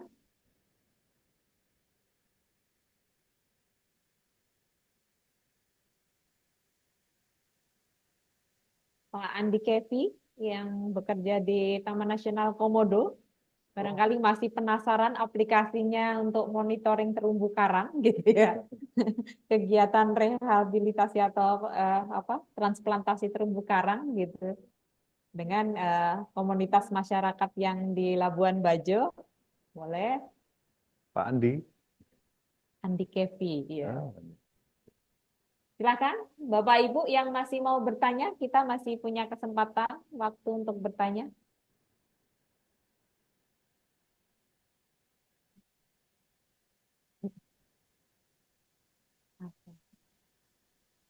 Ada tidak? itu ada. Boleh dikit, Mbak. Oke, silakan Pak Andi. Sampaikan Yang langsung. pertama, selamat siang kepada narasumber Pak Agus Mulyana, alumni Komodo. Alumni Komodo juga ternyata ya. Ya, beliau walaupun udah lama tapi masih mengingat beberapa kata kunci Manggarai. Hang Liang, Hang Hua.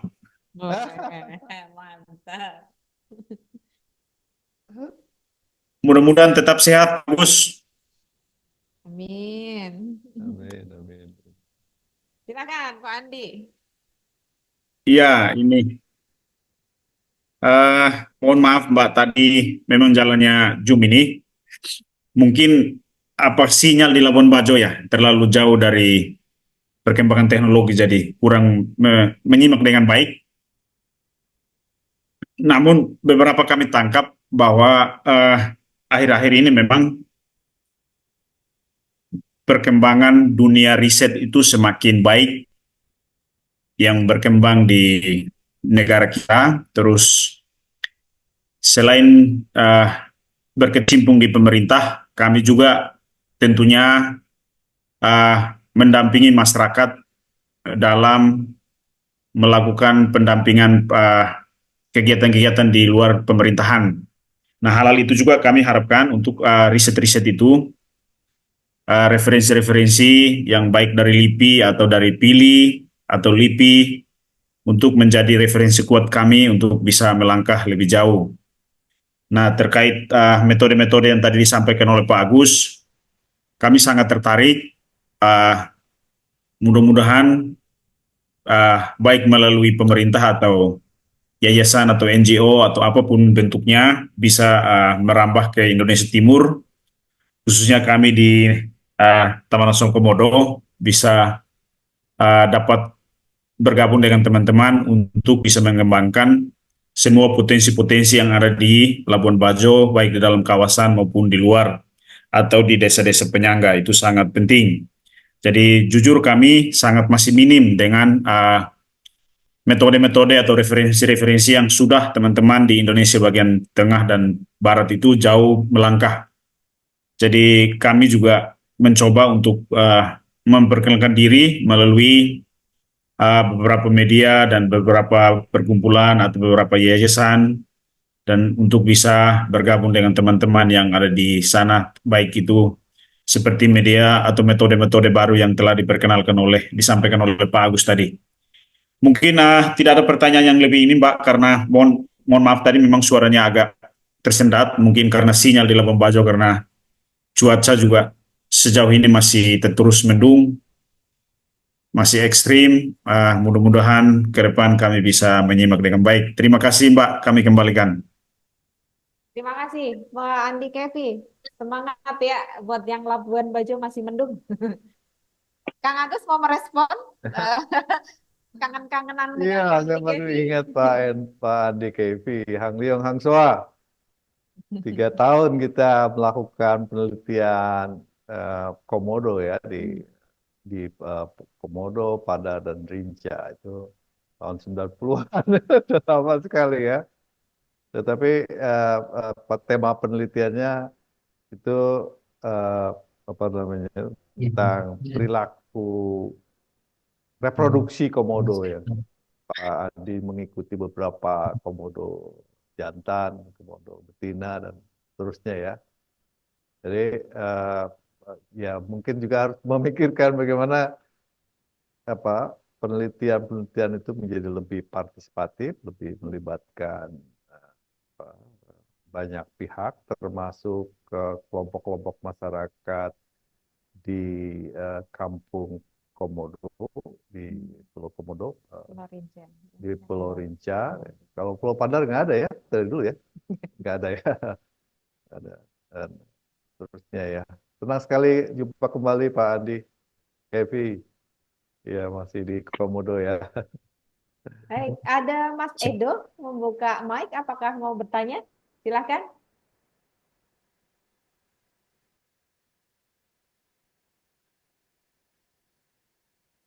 Nah,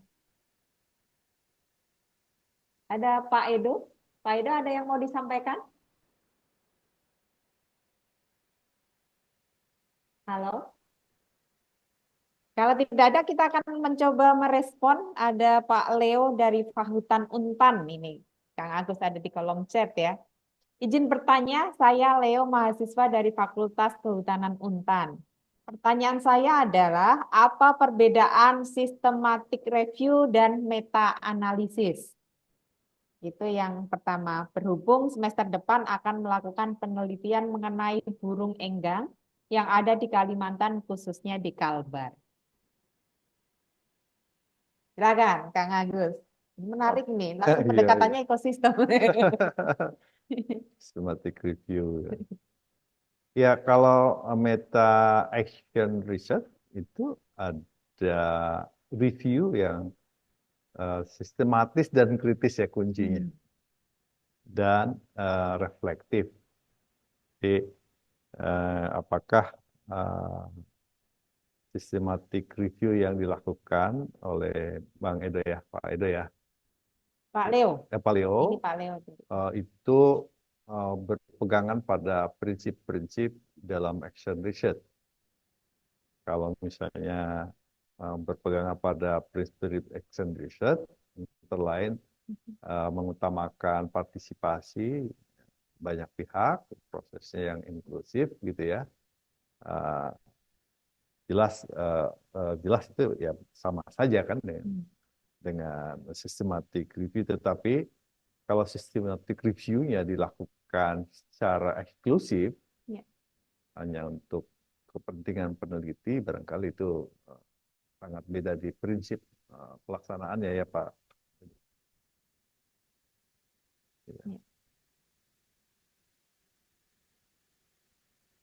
Hmm. Itu ya, Pak Leo, sudah jelas atau masih ada kebingungan dari perbedaan antara sistematik review dan meta analisis. Jadi di meta analisis justru lebih kompleks gitu ya. Ada sistematiknya, ada reflektifnya gitu. Jadi lebih apa namanya, advance lagi gitu. Ada yang masih kurang jelas? Ya, ada banyak persamaan kan? Intinya kan Betul.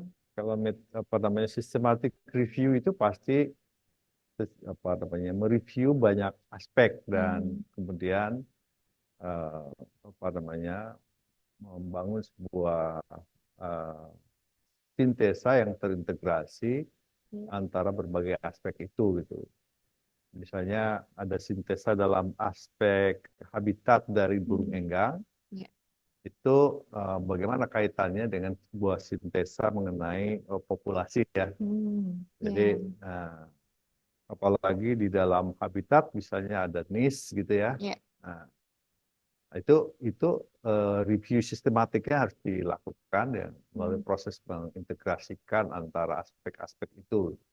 Jadi ada banyak parameter, parameter habitat, parameter distribusi, parameter populasi dan seterusnya. Itu diintegrasikan. Tetapi barang itu sama saja dengan meta riset sebenarnya. Tetapi kalau kita bicara mengenai meta riset aksi, meta action riset, maka ada prinsip-prinsip yang harus dijadikan pegangan oleh para penelitinya, yaitu prinsip partisipasi para pihak ya, dan prinsip-prinsip penguatan dan pemberdayaan dari para pihak itu sendiri, sehingga Bapak misalnya bisa mencoba mengembangkan ini bagaimana melakukan systematic review yang lebih partisipatif, melibatkan banyak pihak ya, termasuk kelompok-kelompok masyarakat. Tentu saja kalau burung enggang tidak bisa diubah ya menjadi subjek ya. Burung enggang tetap sebagai objek misalnya. Dan tidak mungkin juga kita wawancara kan. Kira-kira begitu Pak komentar saya. Terima kasih Kang Agus. Baik Bapak Ibu, nah ini ya Pak, rencana mau melakukan penelitian tentang potensi pohon pakan burung enggang. Selamat merencanakan ini Mas Leo ya. Untuk kegiatan penelitian nanti di Kalimantan Barat. Masih ada lagi? Kita punya waktu sedikit untuk bisa di sesi diskusi. Jika masih ada satu orang lagi yang mau bertanya atau mau konsultasi gitu dengan narasumber kita pagi ini, atau juga mau menyampaikan pandangannya, memperkuat menyampaikan pandangan, pengalaman dan memperkuat, seterusnya. ya, berbagi pengalaman juga terkait yang mungkin secara tidak sadar sudah melakukan gitu ya.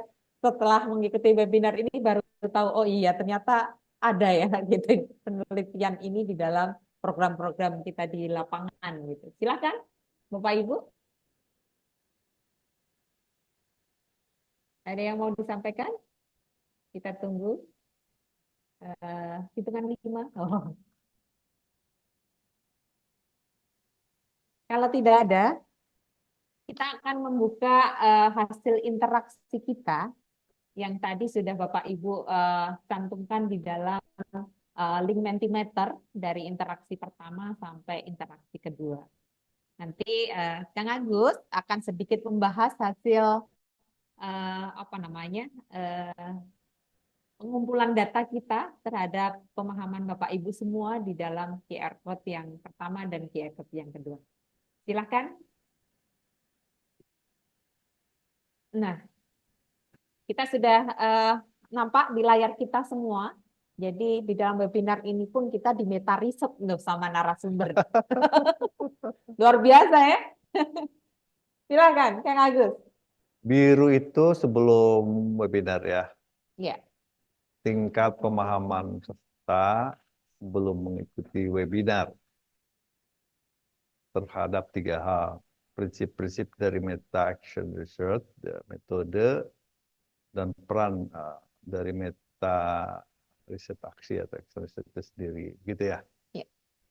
Yang merah atau apa ya? Merah ya? Orange. Orange. Nggak tahu, di saya orange. Benar ya? Oke, orange itu harapannya setelah webinar. Jadi harapan pemahaman setelah webinar, dan yang hitam setelah webinar ya. Iya. Setelah webinar. Jadi nampak di sini bahwa pemahaman peserta terhadap 3 aspek sebelum webinar rata-rata di angka berapa? Angka 2 ya. Prinsip di angka 2, kemudian metode angka berapa? 2,8, dan kemudian peran di angka lebih ya, angka 3. 3 lebih ya, atau 3 kurang? Oke, 3,2. Oh ya, itu ada di atas angkanya ya, sebelum webinar, 3,2. Harapannya dari para peserta setelah mengikuti adalah pemahaman mengenai prinsip 5,7, metodenya 5,7, dan perannya dari meta action itu 5,8. Harapan yang cukup tinggi ya. Jadi dari 2,7 misalnya berharap bisa meningkat 3 angka ya, dari 5,7. Metode dari 2,8, 5,7 dan seterusnya. Tetapi apakah harapan itu menjadi kenyataan? Mari kita lihat ya. Nah, ternyata setelah mengikuti webinar, pemahaman para peserta sedikit di bawah harapannya. Kalau harapan 5,7, kenyataannya sekarang 5,4. Ada peningkatan yang cukup besar, 2,7 dari pemahaman semula yang 2,7. Sementara metode ada peningkatan yang cukup besar dari 2,8 ke 5 itu ya. 5, jadi 2,2, meskipun itu di bawah harapan, di bawah yang dia harapkan sebenarnya, di bawah yang mereka harapkan. Sementara peran itu ya itu berapa, 3,2 ya? 3,2 menjadi 5,3. Itu juga di bawah harapan. Jadi ada beberapa hal yang bisa kita simpulkan bareng-bareng ya. Pertama, ada peningkatan, ya, peningkatan pemahaman tentang prinsip, metode, dan peran dari para peserta. Tapi melalui webinar ini, peningkatan pemahaman itu seluruhnya di bawah harapan mereka. Oke? Begitu kan cara interpretasi angkanya begitu ya kira-kira dengan peta ini. Adakah yang sesuai dengan harapan atau bahkan di atas harapan? Tidak ada ya. Jadi ini sebuah webinar yang di bawah harapan mereka. Harus ada yang perlu diperbaiki ya dalam proses agar sesuai dengan yang mereka harapkan. Ya, yang hampir saja sesuai dengan harapan adalah prinsip, pemahaman terhadap prinsip ya. Angka rata-rata. Ya 0, sekian semua ya. Ya. 0,2, 0,2. 0,7, ya. dan 0,5. Bagaimana bacaan menurut para peserta sendiri? Ya. Silakan, ada yang menyampaikan komentarnya terhadap meta riset kita di webinar kali ini. Silakan, kalau ada yang voluntary gitu ya, mau menyampaikan pendapatnya terkait tadi, mungkin panitia bisa menampilkan lagi hasil meta riset kita terkait pemahaman dalam sesi webinar kali ini. Silakan, Bapak Ibu, kita buka sesi voluntary untuk bisa memberikan komentar terhadap sesuai pemahaman kita kali ini. Kita sama-sama belajar ya. bagaimana nanti kita melakukan kegiatan meta action research ini kita di program-program ini. Silakan, Bapak Ibu, ada yang mau menyampaikan? Nah, Mbak Panti, topiknya sangat baru. Mungkin memang seharusnya peserta membaca materi-materi dasarnya dulu. Boleh tuliskan kolom chat sebanyak-banyaknya ya.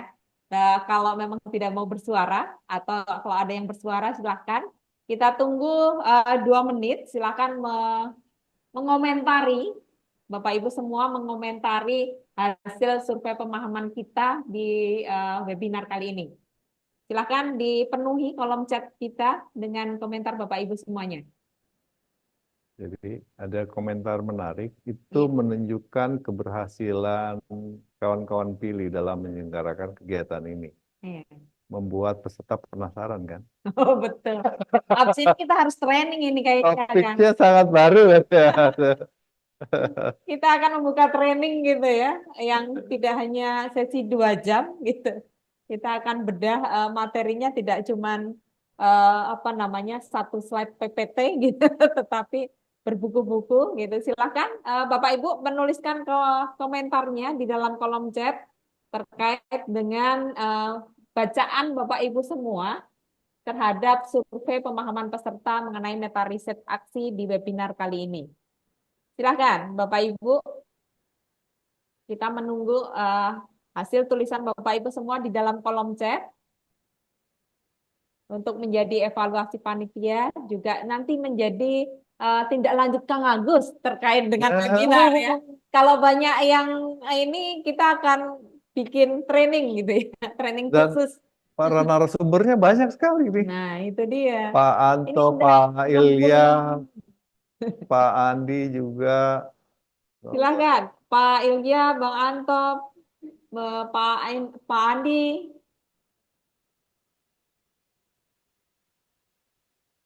Bu Margareta. Ya, ya nih. Silakan, kita masih buka Alhamdulillah sesi. surplus narasumber nih kalau adalah pelatihan. Tinggal Betul kontak ini. beliau-beliau itu tuh. Buat training. Waduh, Mas Gigit buat training. Silakan. Ini kalau tidak banyak yang komentar kita selesai nih. Silakan kita dimasukkan sebanyak mungkin. Nah, lebih kecil pada harapan demikian akan selalu lagi. Oh, Nice, mantap. Kita masih menunggu. Sepertinya memang perlu training. Waduh, akan ada peserta dari Semarang ini ya, Bu Margareta ya. wah, Ibu dosen harus diundang itu, Bu Margareta. Ya, Bu ya.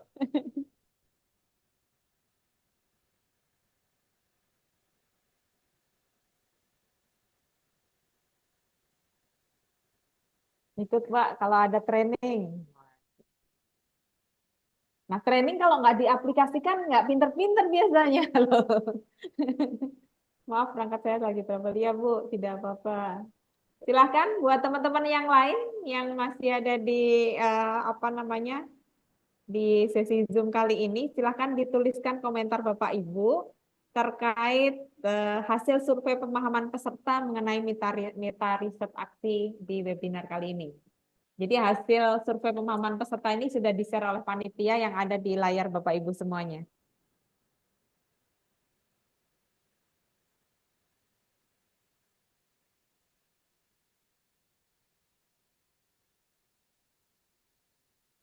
Judulnya inspiring, tinggal diteruskan menjadi serial training.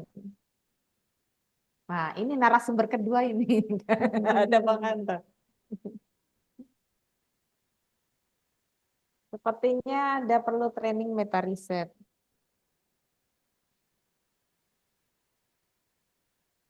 Baik, kita masih menunggu komentar Bapak Ibu semua selama 1 menit ke depan sebelum nanti kita minta Kang Agus untuk closing statement gitu ya, atau apapun gitu, kata-kata akhir, bukan kata-kata akhir, kata-kata motivasi gitu yang mau kita tidak lanjutin. Ini banyak usulannya adalah training gitu ya. Ternyata berbeda dengan meta analisis ya Pak. Terus untuk mengukur keberhasilan pemberdayaan ternyata banyak. Kira-kira semua harus digunakan atau FPSI dan meta riset saja cukup? Ya. Pertanyaan. Nah, nanti akan dirangkum sama Kang Agus di closing statement gitu ya. Silakan Bapak Ibu yang masih belum menuliskan. Sepertinya di webinar kita ada 2000, tapi yang nulis baru 5. Mungkin perlu dikaitkan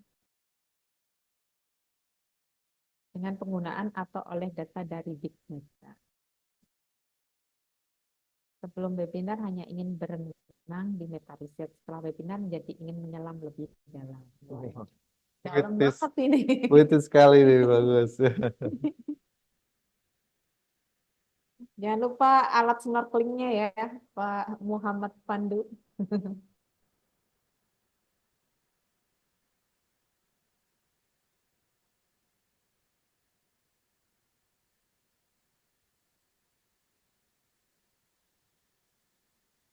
Oke.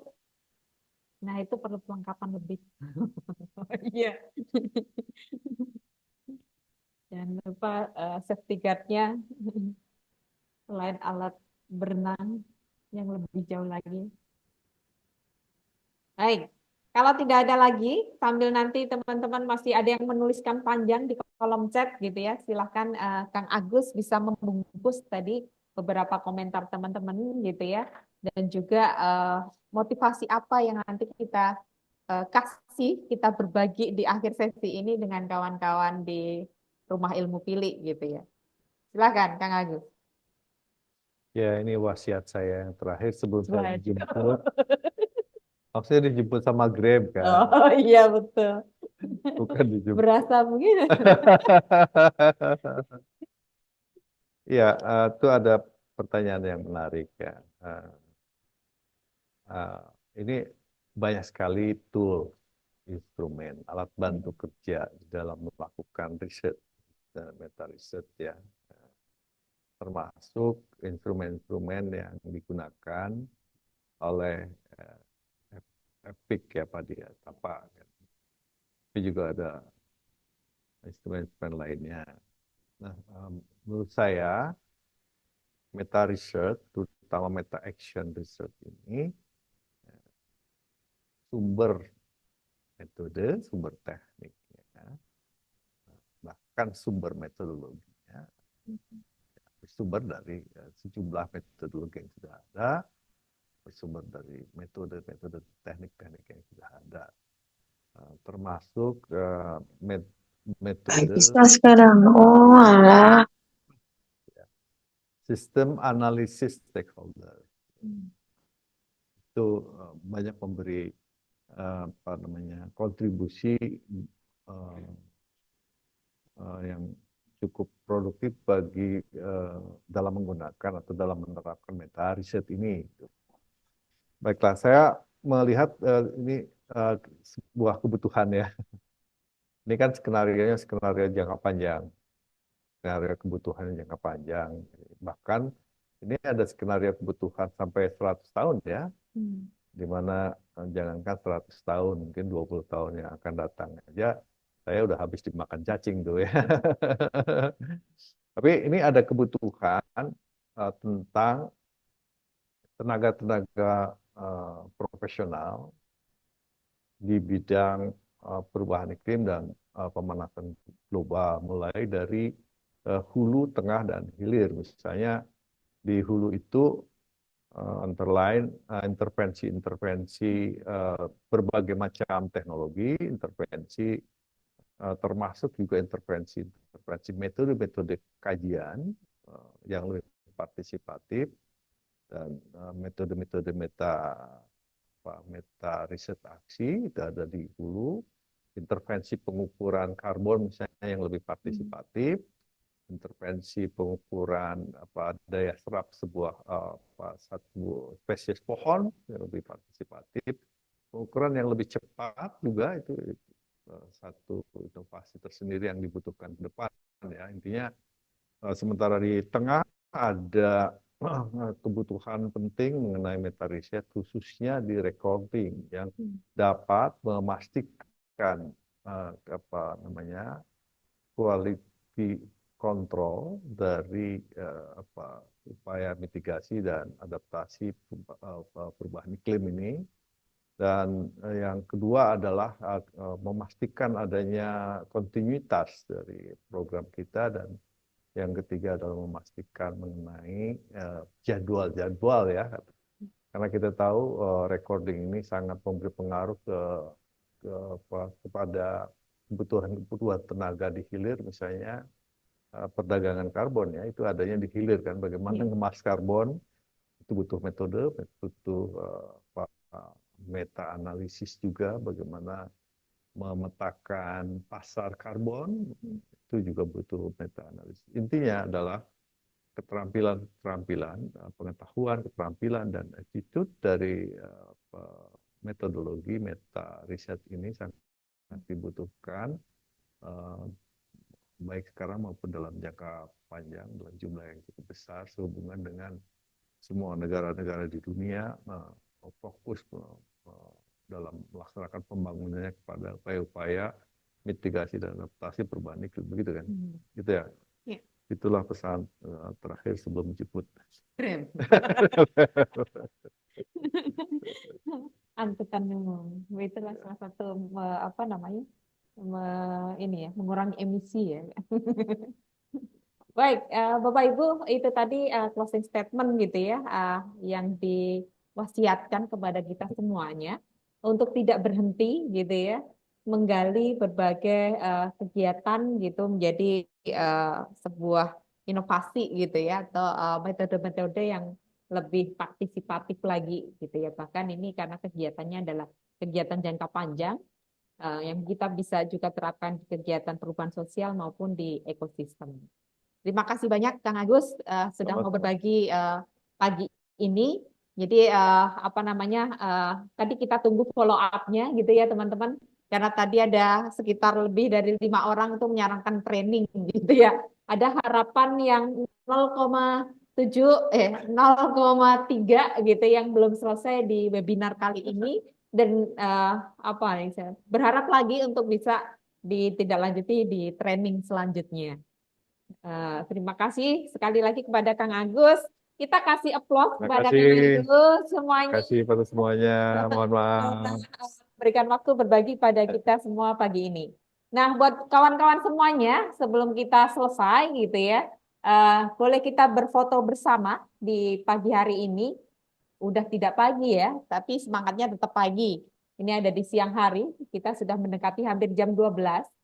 Boleh buka atau buka kamera atau open kamera yang perangkatnya bisa. Kita akan memulai foto bersama pagi ini. Ada 3 layar di depan layar kita gitu ya. Nanti kita akan coba foto di masing-masing layar.